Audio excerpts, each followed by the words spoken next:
am writing this under an appreciable mental strain, since by tonight I shall be no more.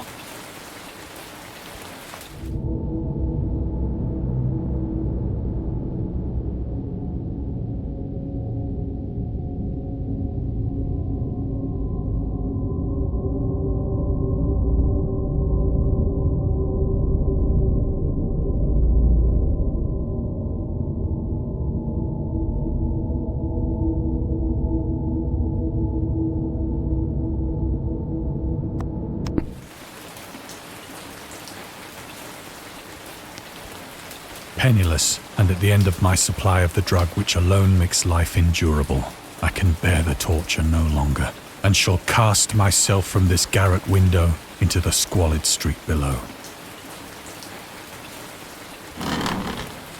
Do not think from my slavery to morphine that I am a weakling or a degenerate.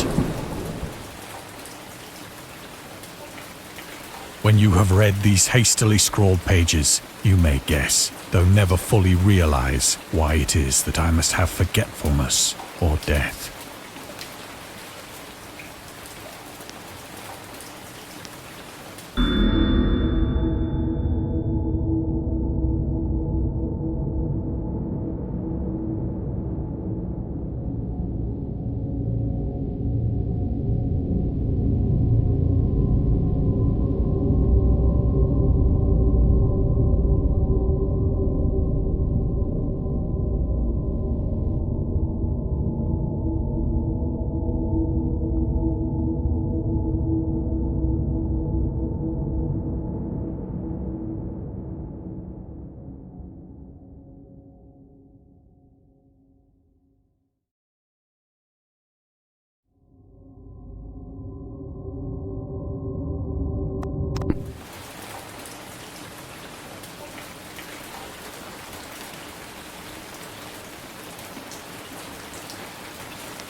It was in one of the most open and least frequented parts of the broad Pacific that the packet of which I was supercargo fell a victim to the German sea raider.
The Great War was then at its very beginning, and the ocean forces of the Hun had not completely sunk to their later degradation.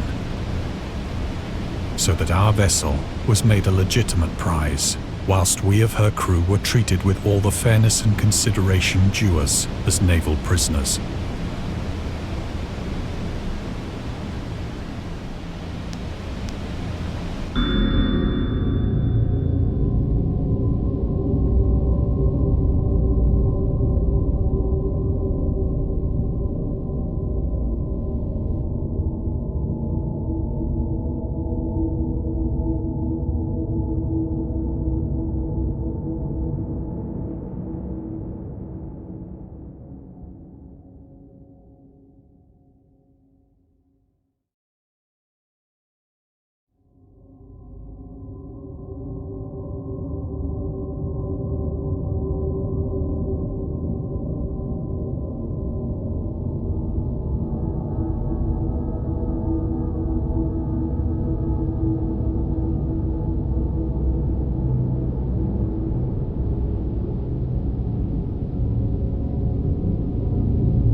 So liberal, indeed, was the discipline of our captors that 5 days after we were taken, I managed to escape alone in a small boat with water and provisions for a good length of time.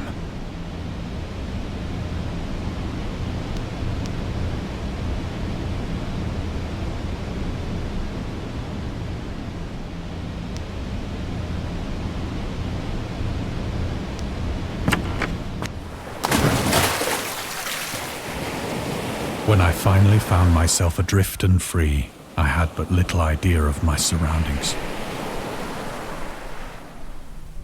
Never a competent navigator, I could only guess vaguely by the sun and stars that I was somewhat south of the equator.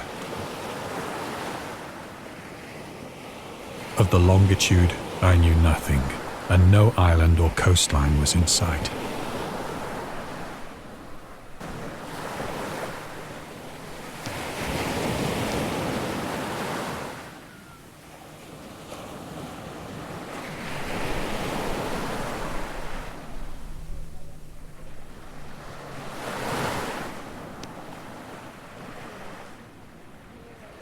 The weather kept fair, and for uncounted days I drifted aimlessly beneath the scorching sun, waiting either for some passing ship or to be cast on the shores of some habitable land.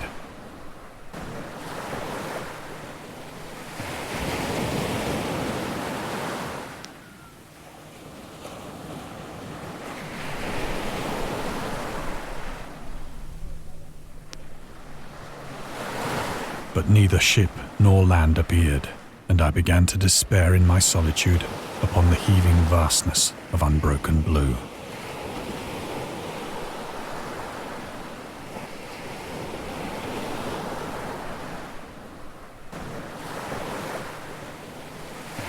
The change happened whilst I slept. Its details I shall never know, for my slumber, though troubled and dream-infested, was continuous.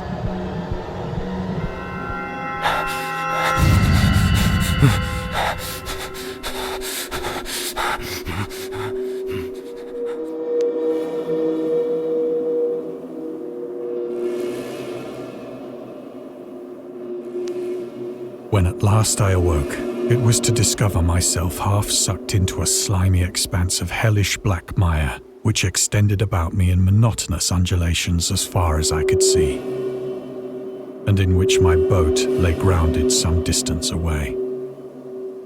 Though one might well imagine that my first sensation would be of wonder at so prodigious and unexpected a transformation of scenery, I was in reality more horrified than astonished. For there was in the air and in the rotting soil a sinister quality which chilled me to the very core. The region was putrid with the carcasses of decaying fish and of other less describable things which I saw protruding from the nasty mud of the unending plain.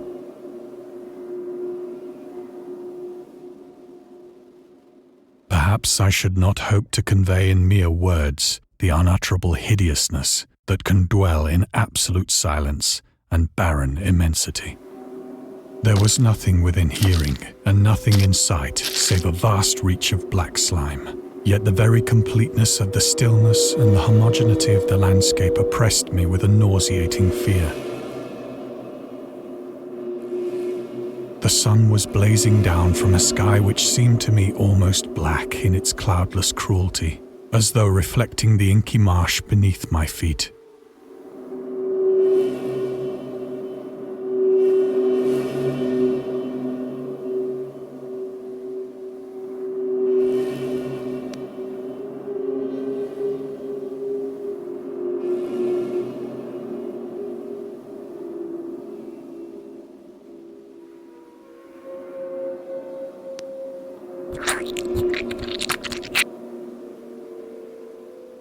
As I crawled into the stranded boat, I realized that only one theory could explain my position. Through some unprecedented volcanic upheaval, a portion of the ocean floor must have been thrown to the surface, exposing regions for which innumerable millions of years had lain hidden under unfathomable watery depths. So great was the extent of the new land which had risen beneath me, that I could not detect the faintest noise of the surging ocean, straining my ears as I might. Nor were there any seafowl to prey upon the dead things.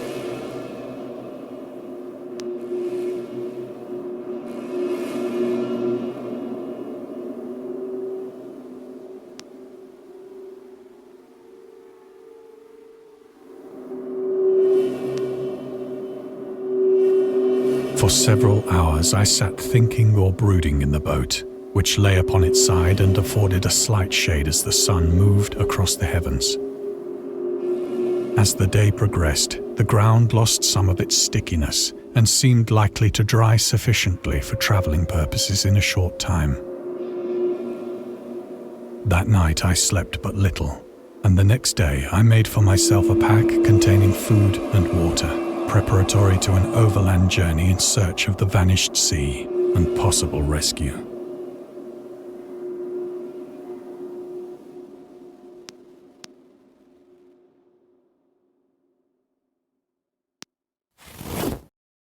On the third morning, I found the soil dry enough to walk upon with ease. The odour of the fish was maddening, but I was too much concerned with graver things to mind so slight an evil, and set out boldly for an unknown goal.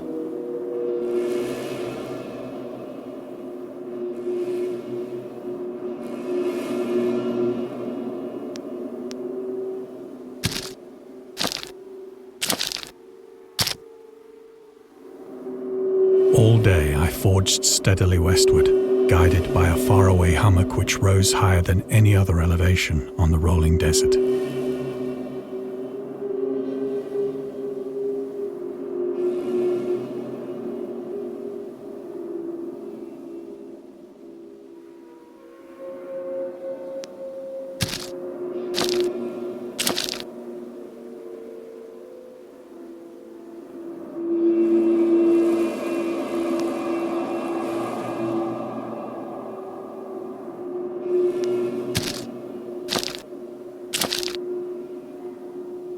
That night I encamped, and on the following day still travelled toward the hummock, though that object seemed scarcely nearer than when I had first espied it.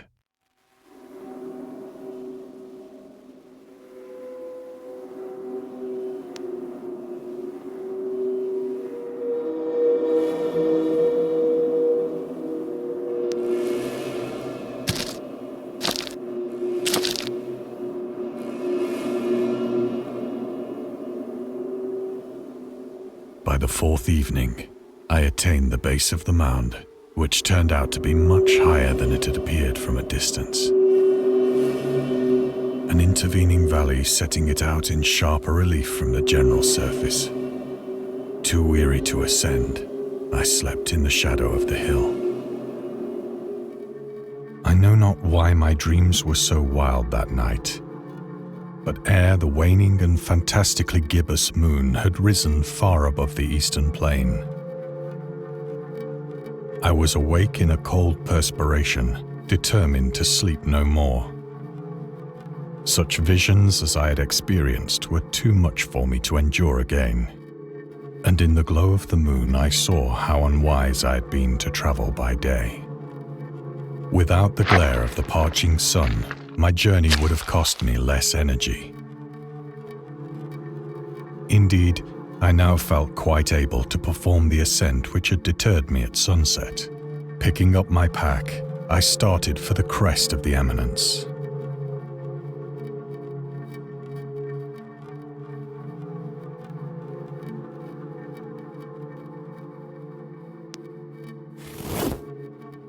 I have said that the unbroken monotony of the rolling plain was a source of vague horror to me.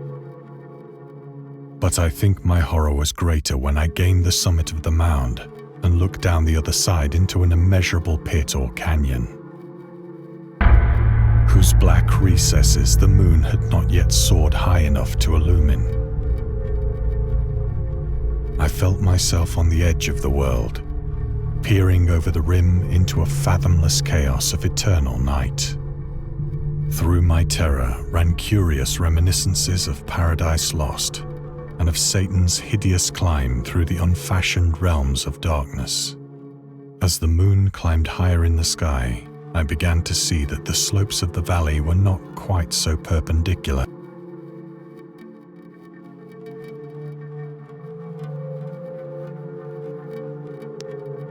Ledges and outcroppings of rock afforded fairly easy footholds for a descent, whilst after a drop of only a few hundred feet, the declivity became very gradual.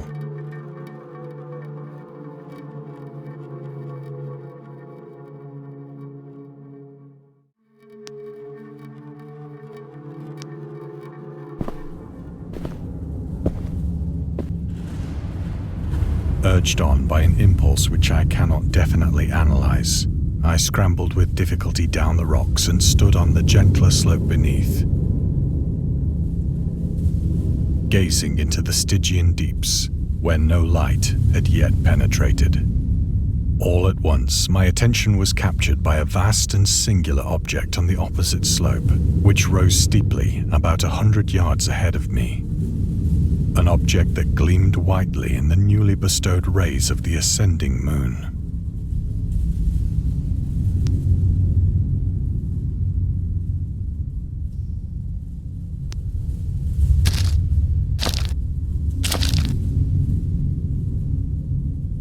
That it was merely a gigantic piece of stone, I soon assured myself. But I was conscious of a distinct impression that its contour and position were not altogether the work of nature. A closer scrutiny filled me with sensations I cannot express.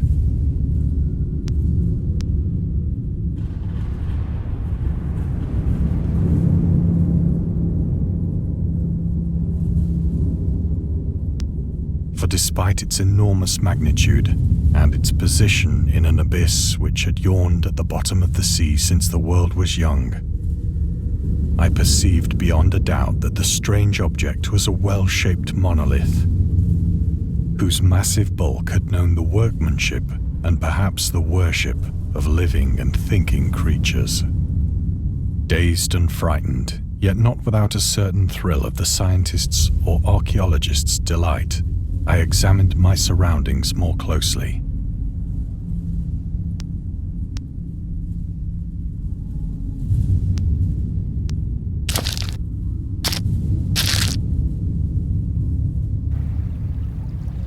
The moon, now near the zenith, shone weirdly and vividly above the towering steeps that hemmed in the chasm, and revealed the fact that a far-flung body of water flowed at the bottom, winding out of sight in both directions and almost lapping my feet as I stood on the slope.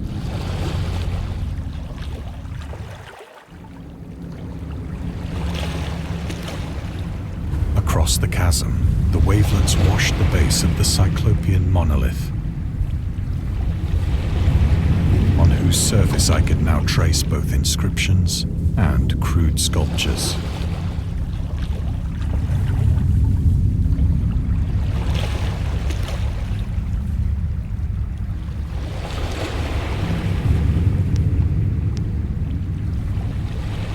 The writing was in a system of hieroglyphics unknown to me and unlike anything I'd ever seen in books, consisting for the most part of conventionalized aquatic symbols such as fishes, eels, octopi, crustaceans, mollusks, whales, and the like.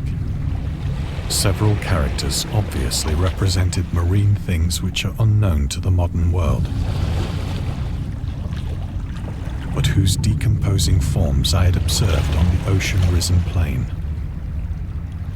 It was the pictorial carving, however, that did most to hold me spellbound.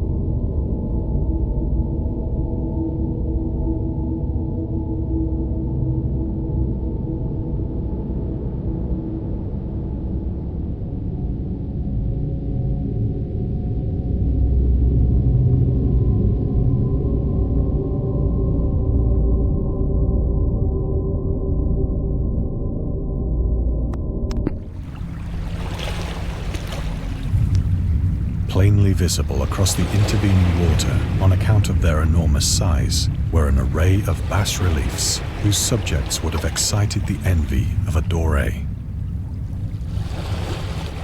I think that these things were supposed to depict men, at least a certain sort of men, though the creatures were shown disporting like fishes in the waters of some marine grotto, or paying homage at some monolithic shrine which appeared to be under the waves as well. Of their faces and forms I dare not speak in detail, for the mere remembrance makes me grow faint. Grotesque beyond the imagination of a Poe or a Bulwer. They were damnably human in general outline, despite webbed hands and feet, shockingly wide and flabby lips, glassy, bulging eyes, and other features less pleasant to recall. Curiously enough, they seem to have been chiseled badly out of proportion with their scenic background. For one of the creatures was shown in the act of killing a whale, represented as but little larger than himself. I remarked, as I say, their grotesqueness and strange size, but in a moment decided that they were merely the imaginary gods of some primitive fishing or seafaring tribe. Some tribe whose last descendant had perished eras before the first ancestor of the Piltdown or Neanderthal man was born.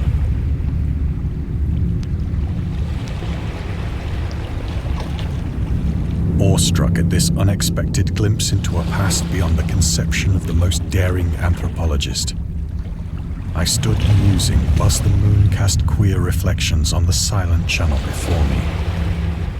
Then, suddenly, I saw it. With only a slight churning to mark its rise to the surface, the thing slid into view above the dark waters.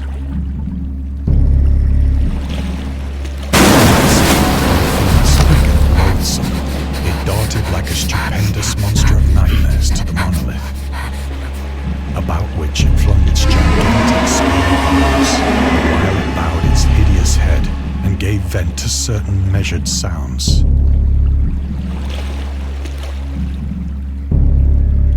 I think I went mad then. Of my frantic ascent of the sloping cliff and of my delirious journey back to the stranded boat, I remember little.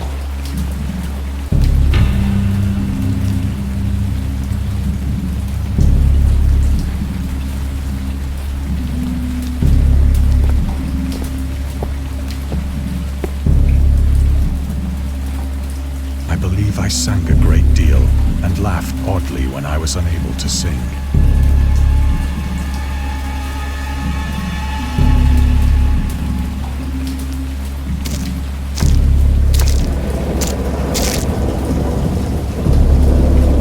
I have indistinct recollections of a great storm sometime after I reached the boat. At any rate, I know that I heard bells of thunder and other tones which nature utters only in her wildest moods.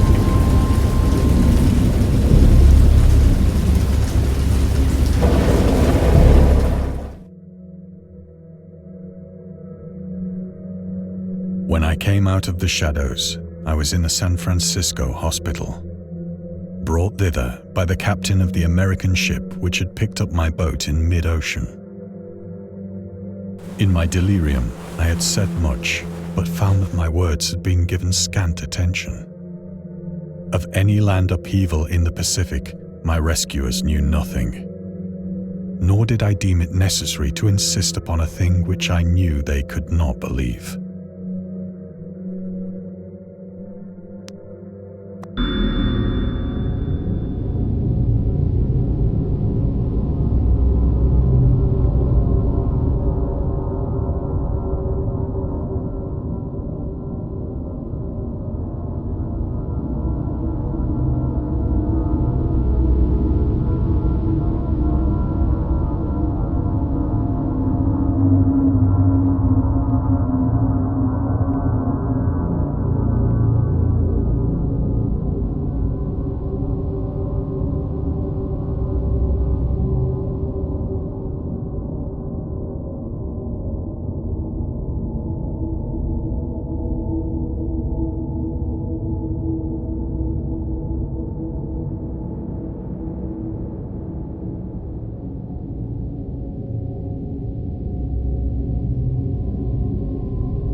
Once I sought out a celebrated ethnologist and amused him with peculiar questions regarding the ancient Philistine legend of Dagon, the fish god.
But soon perceiving that he was hopelessly conventional, I did not press my inquiries.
It is at night, especially when the moon is gibbous and waning, that I see the thing. I tried morphine, but the drug has given only transient surcease and has drawn me into its clutches as a hopeless slave. So now I am to end it all, having written a full account for the information or the contemptuous amusement of my fellow men.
Often, I ask myself if it could not all have been a pure phantasm.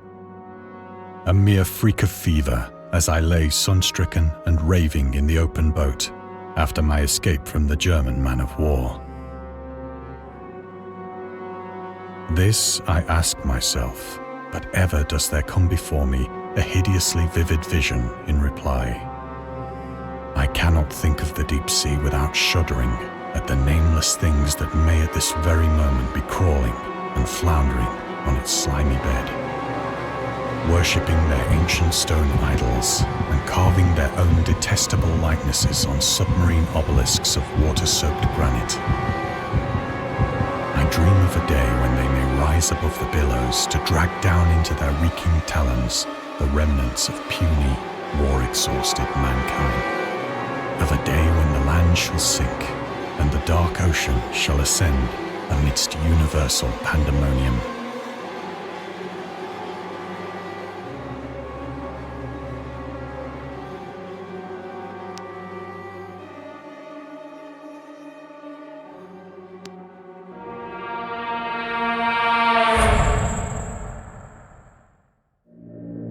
The end is near. I hear a noise at the door, as of some immense slippery body lumbering against.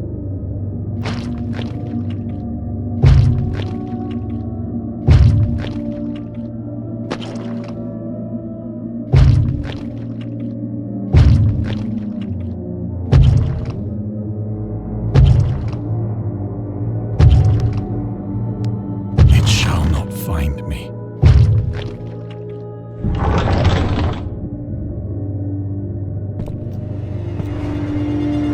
God, that hand!